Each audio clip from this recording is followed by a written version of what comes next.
यदि सास आशीर्वाद दे दे कि मेरी बहू जैसी सबकी देना, सबको देना, तो ये दुआएं हैं। और सास रोई।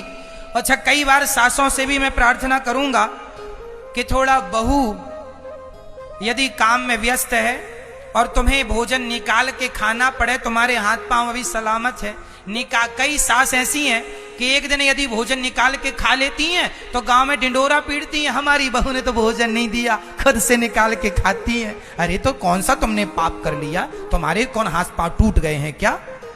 लंगड़ी हो क्या? और एक दिन खा लिया तो उसमें क्या बहाना है? खा लिया, घर है, अपने घर में खाए, कोई पड़ोसी के घर में थोड़ी निकाल के खाए। कई बार ना सासें भी जरा जरा सी बात का बदंगड़ बना देती हैं, राई का पहाड़ बना देती हैं। और बहू की बुराई करना, पूरा गांव जाके आज हमारी बहू ने भोजन नहीं दिया, खुद से बना के निकाल के खा।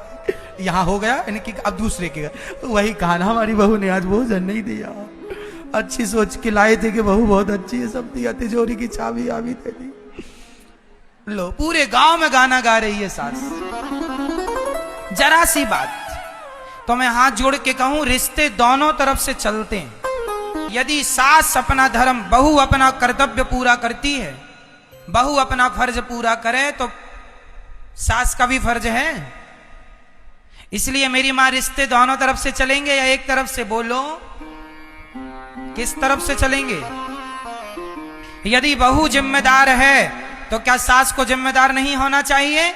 सास को भी जिम्मेदार होना है। घर की बातें घर में रखो, बात बिगड़ जाए तो प्यार से दोनों लोग समझ लो, समझा लो। अपने अपने घरन का, अपने अपने घरन का दुख ना कहियो रोई, सुन इठले हैं लोग सब बांट न ले हैं कोई। बहुत ध्यान से सुनना, अपने अपने घर की बातों को घर के बाहर किसी से ना कहना। क्यों? लोग रो रो करके सुनेंगे तुम्हारे साथ, और तुम्हारे जाने के बाद हंस हंस करके जमाने से बताएंगे, लो इनके घर में आग लग गई, इनके घर में। तुम्हारे घर में जरा झगड़ा हो जाए और पड़ोसियों को पता चल जाए, पूरे मोहल्ले में, पूरे गांव में हल्ला हो जाता है। दुनिया तो तुम्हारा मजाक बनाने बैठी ही है। इसलिए घर की बातें घर में रखो, तू मैं सबके घर छोटा मोटा होता है। आप लोग जरा जरा सी बातों में युद्ध ना किया करो, समझदारी से। कभी बहू समझ के चले, कभी सास भी समझ के चले। सास भी अपनी जिम्मेदारी निभावे और ऐसे रिश्तों को निभाओ। सही है मेरी माँ? कई बार माँ बाप लोग ना बच्चों की मजबूरी नहीं समझते। अब मैंने एक बार बताया था, जरा सुनो मजबूरी बच्चों की। एक बहू और एक बेटा, बहू बेटा, एक माँ का एक बेटा था। तो शादी हुई, बहू आई, कुछ दिनों के बाद उनके बेटा हुआ। बेटा 5 साल का हुआ तो बेटे ने अपनी माँ से कहा, पिता से कहा, पिताजी गांव में कोई अच्छे से स्कूल नहीं है, आप जरा शहर चलें, हम लोग वहीं एक घर ले लेते हैं और बच्चों को पढ़ाएंगे, क्योंकि बच्चों का भविष्य शिक्षा से ही बनेगा। गांव में तो कोई शिक्षा है नहीं अच्छी सी। तो एक बेटे ने अपने माँ बाप से कहा कि चलो। तो माँ बाप ने कहा, बेटा हम तो शहर जा नहीं सकते, क्योंकि हम तो गांव में रहे हैं, तो गांव हम छोड़ेंगे नहीं। अब तो बेटे ने कहा, माँ तो आप आज्ञा करो, बच्चे का भविष्य का सवाल है। तो अब बेटे ने शहर में किराए का घर ले लिया, कमाने लगा। गांव में कुछ कम कमाता था, शहर में ज्यादा कमाने लगा। बोला, माँ आप भी आओ, पिताजी आओ, हम आपकी सेवा करेंगे। पर माँ बाप ने जिद पकड़ ली, हम तो गांव में रहेंगे। अब उसका बेटा शहर में पढ़ने लगा।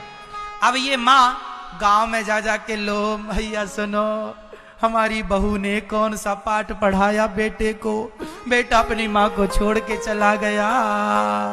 लो, जबकि कह के गया था कि माँ आप भी चलो, पढ़ाई के लिए जा रहे हैं। लेकिन सास को क्या लगता है, हमेशा माँ ये सोचती है कि मेरा बेटा गलत नहीं है, बहू ने भड़का दिया, बहू गलत है।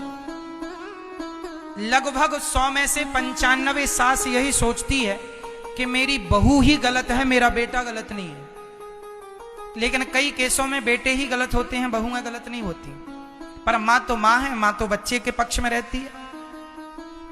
ऐसे लड़की की मां को लगता है कि मेरी बेटी सही है, दामाद गलत है। कई बार तुम्हारी बेटी गलत होती है, पर तुम्हारा तो पुत्री मोह ज्यादा है, पुत्र मोह ज्यादा है। इसलिए धृतराष्ट्र गांधारी ना बनो मेरी मां। यदि धृतराष्ट्र गांधारी यदि बनोगे तो महाभारत होगा।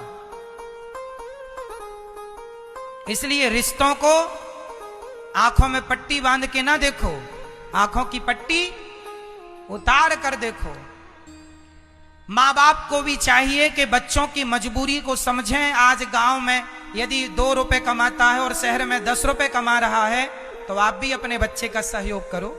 आप भी जाइए, रहिए, साथ में रहिए। उस बच्चे को दादी की भी जरूरत है, दादा की भी जरूरत है। पर दादा दादी ना जिद्दी हो जाते हैं कई बार, नहीं हम तो नहीं जाएंगे, मजबूरी, चलो ना जाओ। तो कम से कम ये तो ना गांव में ढिंडोरा पीटो कि हमारा बेटा छोड़ के कहां गया। वो मजबूरी थी, गया है, कह के गया है। लेकिन तुम्हें तो बातें करनी है, क्योंकि भोजन भी तो पचाना है। हाजमौला तो खरीद नहीं सकते हो, तो पंचायत करके ही पचेगा। जरा जरा सी बातन की, जरा जरा सी बातों को लोग और रिश्तों को तोड़ डालते हैं। बहू को बदनाम, सास को बदनाम, सबको भैया निवेदन है, एक दूसरे का सम्मान करने से सम्मान बढ़ेगा।